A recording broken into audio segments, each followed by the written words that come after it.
आप देख रहे हैं साधना प्लस बिहार झारखंड और मैं हूं आपके साथ पूजा अग्रवाल। बुलेटिन की शुरुआत करेंगे, लेकिन इससे पहले नजर इस वक्त के हेडलाइंस पर। वैशाली में नगर परिषद के सभापति का चुनाव पद पर निर्विरोध विचार हुई। लैला देवी पद के लिए मिला था एकमात्र आवेदन। लखीसराय में पुलिस ने किया हथियार फैक्ट्री का खुलासा। मौके भारी मात्रा में हथियार बरामद। गुप्त सूचना के आधार पर कार्रवाई को दिया अंजाम। धनबाद में कोयले की मैनुअल लोडिंग को लेकर दो गुटों में झड़प। वर्चस्व की लड़ाई में झड़प से बढ़ा तनाव। मौके पर पुलिस बल तैनात। परिवहन विभाग ने की बड़ी कार्रवाई। शेखपुरा में परिवहन पदाधिकारी के निर्देश पर चलाया गया वाहन चेकिंग अभियान। ऑटो और ट्रैक्टर को किया गया जब्त। बिना कागजात के कई वाहन को पकड़ा गया।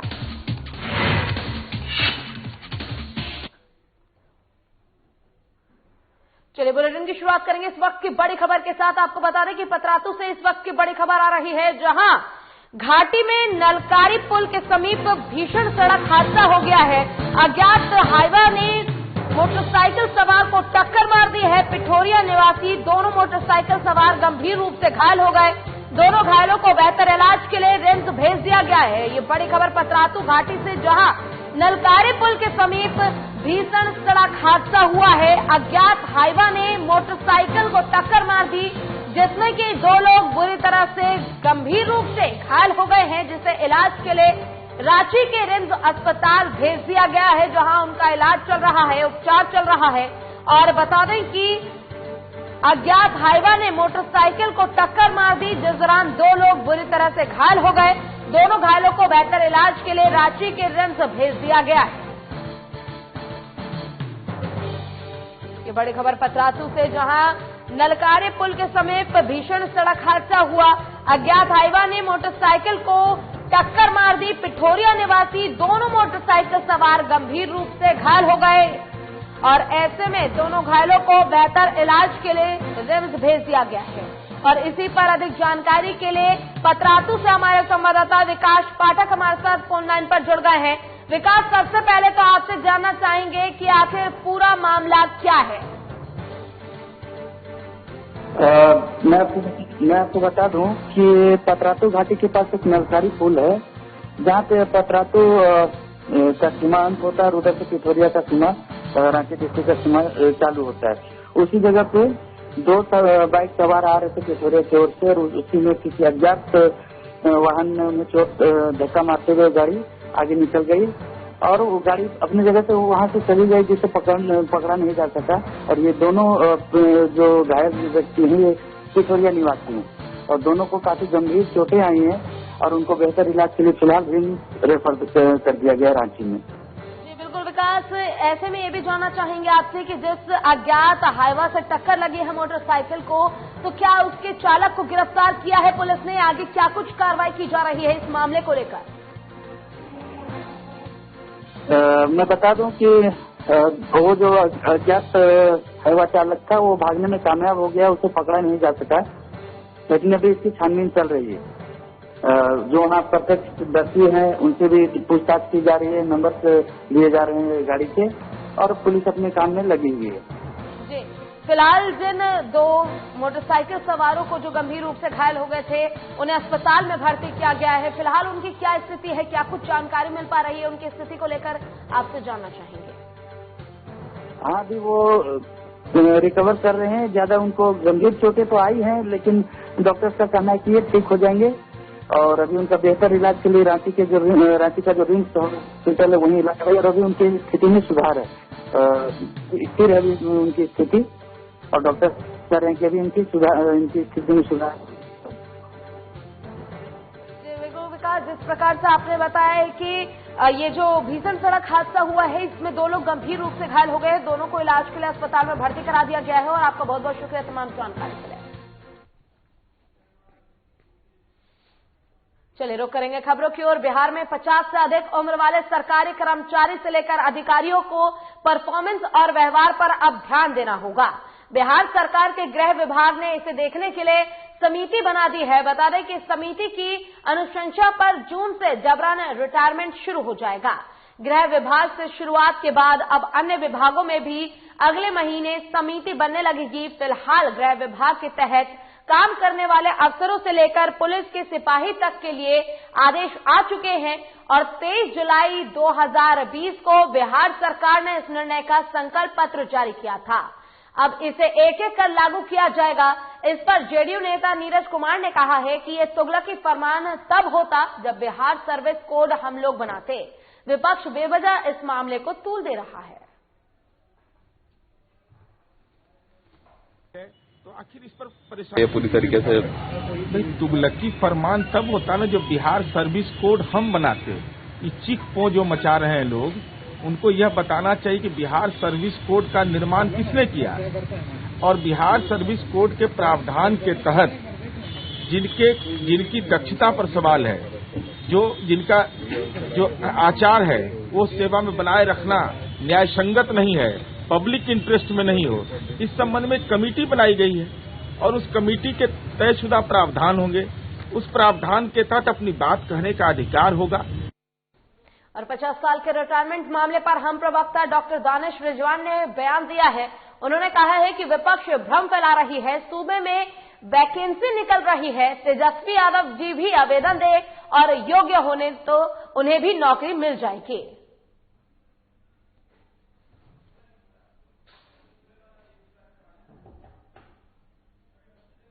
पचास साल के रिटायरमेंट के इश्यू पर भी विपक्ष भ्रम फैलाने की कोशिश कर रहा है कि जो लोग भी 50 साल से ज्यादा नौकरी में हैं उनको निकाल दिया जाएगा। ऐसा कतई नहीं है। जो लोग काम नहीं करने वाले हैं, जो सिर्फ ऑफिस में आकर फक्केबाजी करते हैं, जो बीमार हैं, वैसे लोगों के लिए एक कमेटी बनाई जा रही है और कमेटी के हिसाब से तय होगा कि हम निकम्मे लोगों को नौकरी में रखेंगे या नहीं रखेंगे। इसमें कोई ऐसी बात नहीं है कि 50 साल से ज्यादा उम्र के लोग हैं तो उनको हम नौकरी से निकाल देंगे। ऐसा कुछ भी नहीं होने जा रहा है। दूसरी तरफ अपोजिशन ये भी कह रहा है कि भाई जो लोग नीतीश कुमार जी को वोट दे रहे हैं, जो लोग एनडीए को वोट देते हैं, सिर्फ उनको नौकरी दी जाएगी। ऐसा भी नहीं है। अगर अपोजिशन के लोगों को भी लगता है कि वो पॉलिटिक्स छोड़कर नौकरी बिहार सरकार में करना चाहते हैं तो वैसे लोगों से अनुरोध है कि आप आइए, बिहार में फॉर्म भरिए। अगर आप काबिल होंगे तो आपको भी नौकरी मिलेगी। तो वहीं इस मामले पर आरजेडी ने बयान दिया है। पार्टी की ओर से कहा गया है कि ये उस राज्य का तुगलकी फरमान है जहां एक बड़ी आबादी को 40 से 45 वर्ष की उम्र में एक अदद नौकरी बड़ी मुश्किल से मिलती है। और हां, अक्षमता अगर पैमाना हो तो शासनादेश से उत्पन्न इस सरकार के मुखिया को ही रिटायर हो जाना चाहिए। नीतीश कुमार की उम्र 50 साल से ज्यादा हो चुकी है और वो काम में भी अक्षम है, इसलिए तत्काल उन्हें इस्तीफा देना चाहिए। बिहार सरकार का जो नया फरमान आया है, ये सरकार का ये तुगलकी फरमान है। सरकार तो रोजगार नहीं दे रही है और जो रोजगार है उसको छीन रही है। तो सरकार को अगर यही पैमाना है कि 50 वर्ष से ज्यादा उम्र के लोग अक्षम हैं, इस आधार पर उसको नौकरी से वंचित कर दिया जाए, हटा दिया जाए, तो सरकार का ये तुगलकी फरमान सिर्फ अधिकारियों और कर्मियों पर क्यों है? सरकार में बैठे लोग भी, उनसे बिहार नहीं संभल रहा है। ये सरकार में बैठे लोग अक्षम हैं। सबसे पहले तो माननीय मुख्यमंत्री जी को कुर्सी छोड़ना चाहिए, डिप्टी सीएम हो चाहे सरकार में बैठे लोग हैं। इसलिए सरकार सिर्फ नौकरशाहों के लिए और सेवा कर्मियों के लिए उनको वंचित करेगी नौकरी से, ये पैमाना तय करके कि ये अक्षम है। लेकिन जो सरकार में बैठे लोग हैं जो अक्षम हैं, पहले वो न इसको उदाहरण पेश करें, सबके लिए न नियम कानून बराबर होगा। ये तुगलकी फरमान सरकार का कागज का टुकड़ा बनकर रह जाएगा। और वैशाली में मेहनार नगर परिषद के सभापति का चुनाव शांतिपूर्ण तरीके से संपन्न कराया गया और बता दें कि जिसमें नगर के पूर्व उप सभापति लैला देवी को निर्विरोध सभापति के लिए निर्वाचित घोषित किया गया। इस संबंध में जानकारी देते हुए मेहनार के डीसीएलआर सह निर्वाची पदाधिकारी मोना झा ने बताया कि चुनाव में सभापति के लिए मात्र एक लैला देवी ने नामांकन दाखिल किया था, जिसमें आवेदन की समीक्षा के बाद सही पाई गई और लैला देवी को मेहनार नगर परिषद का सभापति निर्वाचित घोषित कर सभापति का शपथ दिलाई गई। और नगर परिषद महनार के सभापति मुख्य पार्षद के लिए निर्वाचन जो त्यागपत्र से रिक्त हुआ था उस पद के लिए किया गया था और एकमात्र अभ्यर्थी लैला देवी ने निर्वाचन के लिए नामांकन पत्र भरा और समीक्षा के उपरांत उनका सही पाया गया, उनको निर्वाचित घोषित कर दिया गया, शपथ दिला दी गई, प्रमाण पत्र दे दिया गया, निर्वाचन की प्रक्रिया शांतिपूर्ण ढंग से संपन्न करा ली। और देवघर में Jharkhand local bodies employees federation के बैनर तले 5 सूत्रीय मांगों को लेकर दैनिक कर्मचारियों ने नगर निगम परिसर में हल्ला बोला। फेडरेशन के अध्यक्ष संजय मंडल ने कहा कि 2018 से दैनिक कर्मियों का वेतन से ईपीएफ काटा गया है, लेकिन अब तक मात्र 6 महीने का ईपीएफ जमा कराया गया है।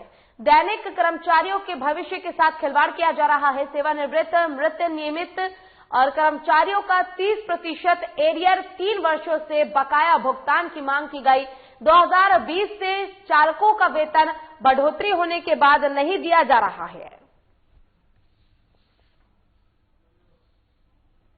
अंशदान होता है 30%, जो अपने निधि से दिया जाना होता है, वो 3-4 साल पुराना बकाया था। तो सब संदर्भ में मांगे थी, जैसे कि मैंने वो फाइनेंशियल कंस्ट्रेंट के चलते ये चीज नहीं किया जा सका था उस समय।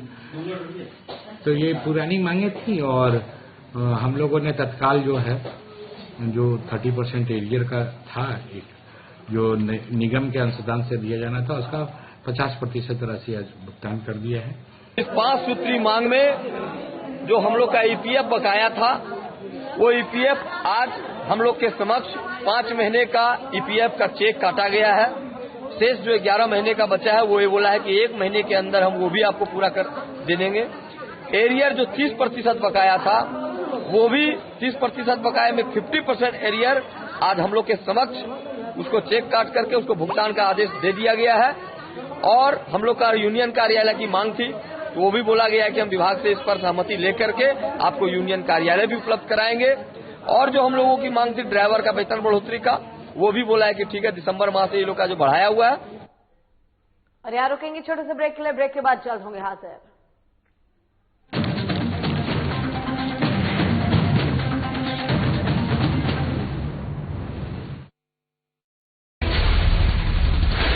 बिहार झारखंड के साथ देश दुनिया की हर बड़ी खबर देखिए फटाफट अंदाज में शाम 7:30 बजे। खबरें सुपरफास्ट सिर्फ साधना प्लस पर।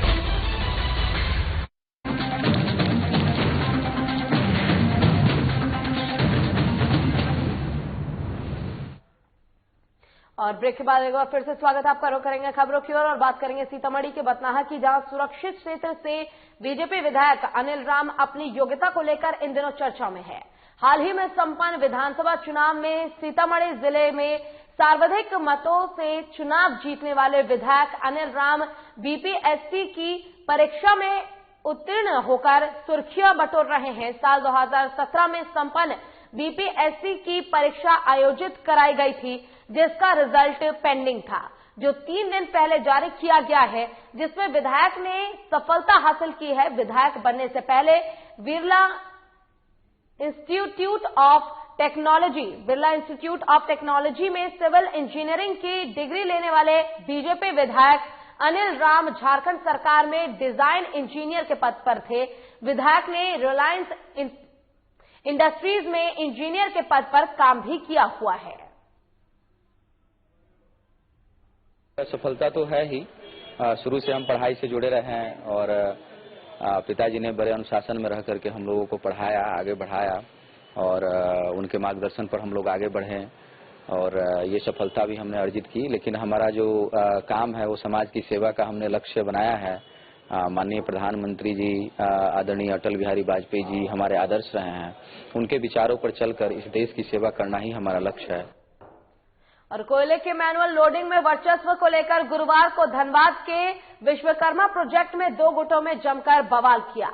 बताया जा रहा है कि इस दौरान एक गुट ने क्षेत्र में भय पैदा करने के लिए हवाई फायरिंग भी की। फिलहाल मौके पर पहुंची पुलिस ने क्षेत्र को पुलिस छावनी में तब्दील कर दिया है। जिससे स्थिति नियंत्रण में बताई जा रही है। घटना के संबंध में बताया जा रहा है कि करीब 3 साल बाद आज से विश्वकर्मा प्रोजेक्ट में कोयले का मैनुअल लोडिंग का कार्य शुरू होने वाला था, जिस पर मजदूरों का 2 अलग अलग गुट अपना अपना वर्चस्व स्थापित करने चाह रहा था।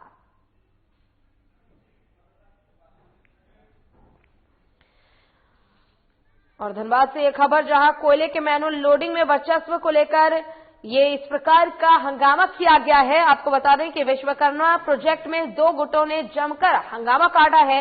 बताया जा रहा है कि इस दौरान एक गुट ने क्षेत्र में भय पैदा करने के लिए हवाई फायरिंग भी की है। फिलहाल मौके पर पहुंची पुलिस ने क्षेत्र को पुलिस छावनी में तब्दील कर दिया है, जिससे स्थिति नियंत्रण में बताई जा रही है।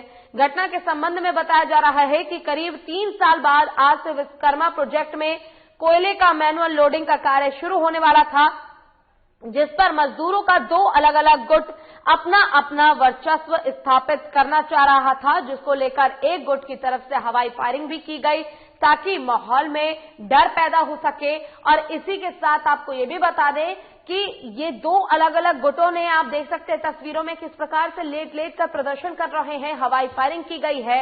और ऐसे में पुलिस ने तमाम कोशिशों के बाद इस हंगामे को शांत कराया और कैसे भी इस मामले में शांति बनाए रखने की लोगों से अपील की। और इसी पर अधिक जानकारी के लिए हमारे संवाददाता संदीप सिंह हमारे साथ फोन लाइन पर जुड़ गए हैं। संदीप, आपसे ये जानना चाहेंगे कि आखिर किन कारणों से ये जो 2 अलग अलग गुट है, इन्होंने इतना बड़ा प्रदर्शन किया है और आखिर पूरा मामला क्या है, किन वजह से ये सारे प्रदर्शन किया गया है? जी पूजा, आपको बता दूं, अपने दर्शकों को बता दूं कि ये जो मामला है ये कोई नया मामला नहीं है, ये काफी पुराना मामला और ये वर्चस्व की लड़ाई है। दरअसल वहां पर जो ओपन कास्ट प्रोजेक्ट चलता है वहाँ 2 गुट आपस में हमेशा टकराव के मुद्रा में रहे हैं, हमेशा से आपसी संघर्ष, खूनी संघर्ष वहाँ होता रहा है। यही वजह है कि आज से 3 साल पहले जनवरी 2018 में जिला प्रशासन और बीसीसीएल को जब ये लगा कि हिंसक टकराव किसी दिन जानलेवा साबित हो सकती है, तो वहाँ पर खनन का जो काम था तो वो तो जारी था, लेकिन माइनिंग लोडिंग जो था वो बंद कर दिया गया था, जिसका नतीजा था कि जब माइनिंग लोडिंग बंद हो गया था तो मशीनों से जो लोडिंग होते थे वो काफी कम थे और काम लगभग ठप सा पड़ा हुआ था, उस जगह पर काम नहीं हो रहा था। तो लंबे समय से ये कोशिशें चल रही थी कि वहाँ पर लोडिंग फिर से चालू कराई जाए। और बेसिकली अगर देखा जाए तो इसके पीछे जो एक धड़ा जो है वो बीजेपी का धड़ा है, जो भाजपा के यहाँ के बड़े नेता है उनके समर्थक वहाँ पर है, और दूसरा धड़ा जो है वो मार्क्सिस्ट का धड़ा है। तो ये 2 लोग आपस में वहाँ वर्चस्व को लेकर टकराव हमेशा से इन दोनों के बीच रहा है। दोनों गुट की ये कोशिशें रही है कि वहाँ माइनिंग जो लोडिंग होती है माइनिंग पॉइंट पे, तो वहाँ इनका कब्जा हो और इनके लोग ही वहाँ पर काम करें। इस लेकर करीब 7-8 साल से वहाँ संघर्ष का दौर रहा है, हर खूनी संघर्ष हुए हैं, गोलियां चली है, बम चले हैं। तो जिसको देखते हुए 2018 में बीसीसीएल और जिला प्रशासन ने किया कि यहाँ काम करना मुनासिब नहीं है, किसी की भी कभी भी जान जा सकती है, इसको बंद कर दिया गया। लेकिन बीसीसीएल को आर्थिक नुकसान बहुत ज्यादा हो रहा था, क्योंकि वहाँ पर जब माइनिंग नहीं हो रही थी तो बीसीसीएल पहले से ही 2000 करोड़ से ज्यादा के घाटे में चल रहा है। तो जब नुकसान को देखते हुए प्रशासन और बीसीसीएल ने तय किया कि माइनिंग फिर शुरू की जाए, तो फिर से ये संभावना जताई जाने लगी कि वहाँ हिंसा होगी, और वही हुआ। आज जब 3 साल के बाद जब वहाँ पर माइनिंग पॉइंट खोले गए, वहाँ पर मैनुअल लोडिंग के काम शुरू होने वाले थे, तभी दोनों गुट के कार्यकर्ता पूरे लाव लश्कर के साथ वहाँ पर पहुंचे, पूरे समर्थक पहुंचे, एक दूसरे के साथ उनकी भिड़ंत हो गई। हालांकि पुलिस को पहले से आशंका थी, पुलिस वहाँ पर मौजूद भी थी, लेकिन अफसोस की बात है कि पुलिस उसको रोक नहीं पाई और दोनों तरफ से पथराव चले, लाठी डंडे चले। खबर तो ये भी आई है कि वहाँ 3 राउंड फायरिंग हुई है। हालांकि पुलिस ने फायरिंग के बाद से इनकार किया है, लेकिन वहाँ फायरिंग हुई है, हमारे सोर्सेज ने, वहाँ के लोग कह रहे हैं कि फायरिंग हुई है। तो तनाव अभी भी बरकरार है। स्थानीय पुलिस प्रशासन के लोग वहाँ कैंप कर रहे हैं। अभी भी वहाँ पर एक पोस्ट पुलिस का पिकेट बना दिया गया है, पुलिस वहाँ कैंप कर रही है और किसी तरह से कोशिश की जा रही है कि दोनों गुटों के बीच आपसी सहमति बनाकर मामले को सुलझाया जाए। जी बिल्कुल संदीप, जिस प्रकार से आपने बताया कि वहां पर हवाई फायरिंग भी की गई है, जिसको लेकर पुलिस हालांकि मना कर रही है, लेकिन खबर जो है वो यही है कि हवाई फायरिंग की गई है। तो क्या इसको लेकर उन लोगों का पता चल पाया है कि आखिर किन्होंने इस घटना को अंजाम दिया है और आखिर क्या उन पर क्या कुछ कार्रवाई करने की बात कही गई है प्रशासन की तरफ से? एक बार आपसे जानना चाहेंगे। जी देखिए, जैसा कि फायरिंग के बाद प्रशासन इससे इनकार कर रहा था, लेकिन जो लोग हैं वहाँ के वो कह रहे हैं कि फायरिंग हुई है, 3 राउंड फायरिंग हुई है, 2 राउंड फायरिंग हुई है, इस तरह की बातें आ रही है। रही बात की फायरिंग किसने किया है, इसके बाद जब प्रशासन इसको कबूल ही नहीं कर रहा तो ये प्रशासन इस पे कुछ कहने को भी तैयार नहीं है। लाठियां चली है, पत्थरबाजी हुई है, दोनों गुट ने आपस में एक दूसरे पर हमला किया है। तो प्रशासन पुलिस का ये कहना है कि लोगों को आइडेंटिफाई किया जा रहा है। जो लोग बताए जा रहे हैं वो एक गुट जो है वो बीजेपी का समर्थित गुट है, जो बीजेपी के बड़े नेता जो है, इसमें मतलब ये बातें सामने आ रही है कि उसमें विधायक जो भाजपा के विधायक है और स्थानीय सांसद है उनका समर्थन है उस गुट को, और दूसरा गुट जो है वो मजदूर संगठन से जुड़ा हुआ है, मार्क्सिस्ट का लेफ्ट माइंडेड गुट है, वो संगठन है। तो ये दोनों संगठन के लोग हैं, लेकिन कौन कौन लोग हैं फिलहाल ये प्रशासन अभी ने तय नहीं किया और न ही बाय नेम FIR अभी तक इस पर दर्ज की गई है। जी बिल्कुल संदीप, आपका बहुत बहुत शुक्रिया तमाम जानकारी के लिए।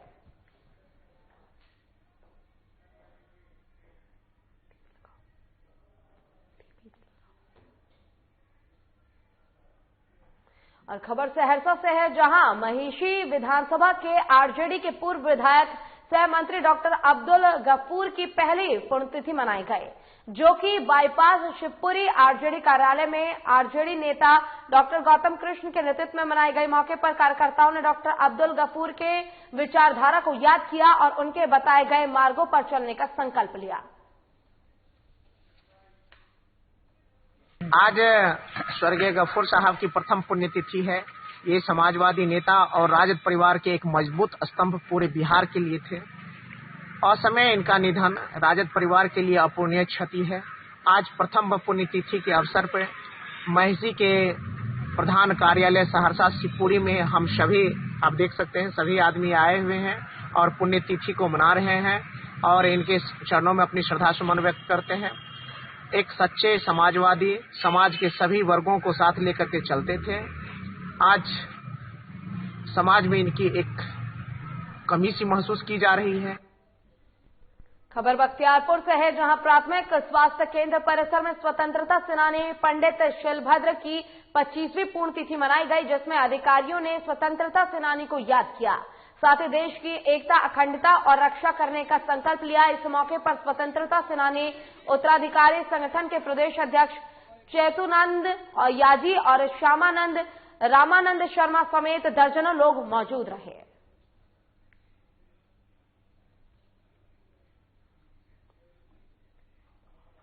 लखीसराय के सूर्यगढ़ थाना क्षेत्र में पुलिस ने छापेमारी कर मिनी गन फैक्ट्री का खुलासा किया है। पुलिस ने मौके से भारी मात्रा में बने हथियार बरामद किए हैं। इस संबंध में पुलिस अधीक्षक सुशील कुमार ने बताया कि पुलिस को गुप्त सूचना मिली थी कि अंतर राज्य अंतर जिला आर्म्स निर्माता तस्कर गिरोह हथियार बनाने में लगा हुआ है, जिसके आधार पर कार्रवाई को अंजाम दिया गया। पुलिस ने मौके से 14 अर्धनिर्मित पिस्तौल, 5 मैगजीन, कारतूस, बैरल सेट और स्लाइड समेत अन्य सामान बरामद किया है। पिस्टल है वो रिकवरी हुई है, 5 मैगजीन रिकवरी हुआ है, गोली जो है 7.62 की 5 पीस रिकवरी हुई है। इसके अलावा बहुत सारा जो सामान है गन बनाने के लिए जो इक्विपमेंट होते हैं वो सारी की रिकवरी हुई है। इसमें जो एक खास महत्वपूर्ण बात आ रही है जो अभी तक के इन्वेस्टिगेशन के लिए कि अंतर्राज्यीय और अंतर जिला गिरोह इसमें इन्वॉल्व है, तो एक बहुत बड़ी सफलता है। इसमें इसी क्रम में जो 6 कारीगर और जो राजा सिंह है जिसके यहाँ पे काम हो रहा था, जो मास्टरमाइंड है, ये इन 7 की गिरफ्तारी हुई है। और लातेहार में 32वां राष्ट्रीय सड़क सुरक्षा कार्यक्रम मनाया गया, जिसमें जिला सूचना एवं जनसंपर्क विभाग ने नुक्कड़ नाटक का आयोजन किया, जिसमें यमराज का रूप धारण कर सड़क पर बगैर हेलमेट मोटरसाइकिल परिचालन करने वाले चालकों को चेताया गया। साथ ही मोटरसाइकिल पर हेलमेट लगाने की चेतावनी दी गई। लोगों ने सड़क सुरक्षा जागरूकता के प्रयास की सराहना की, साथ ही यातायात नियमों के पालन की शपथ ली।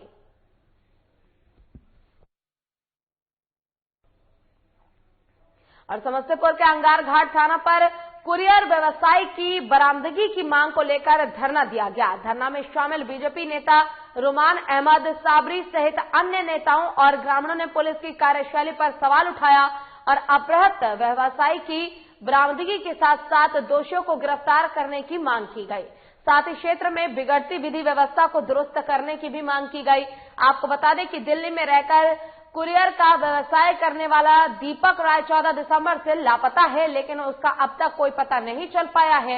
इस मामले में व्यवसायी की माता ने मामला दर्ज कराया, जिस पर कार्रवाई करते हुए पुलिस ने एक नामजद आरोपी को गिरफ्तार किया, लेकिन व्यवसायी का कोई सुराग नहीं मिलने से परिजनों के साथ ग्रामीणों ने रोष जताया है।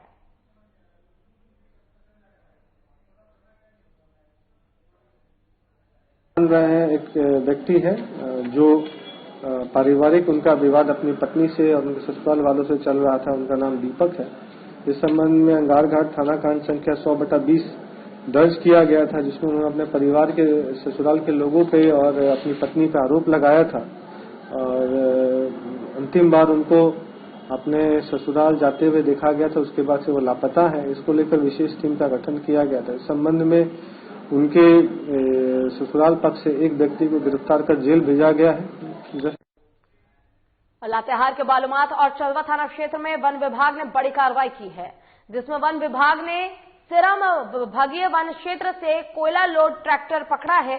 साथ ही डुमरा से 3 बालू लोड ट्रैक्टर को पकड़ा गया और कार्रवाई करते हुए 2 लोगों को भी गिरफ्तार किया गया। ये जानकारी रेंजर अभय कुमार ने दी है और कहा कि वन विभाग कार्रवाई में लगातार जुटी हुई है।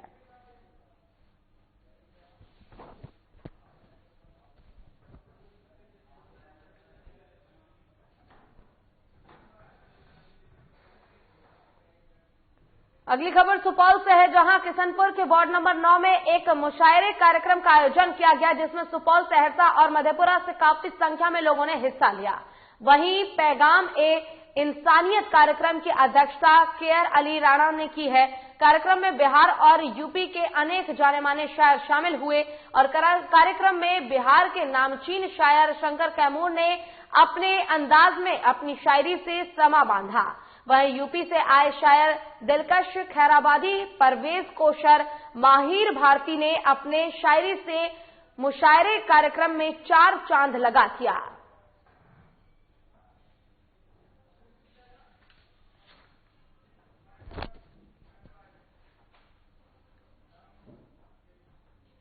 और इसी के साथ फिलहाल के लिए इस बुलेटिन में बस इतना ही। खबरों का सिलसिला लगातार आगे भी जारी है। अब देखते रहिए 7 में प्लस। नमस्कार।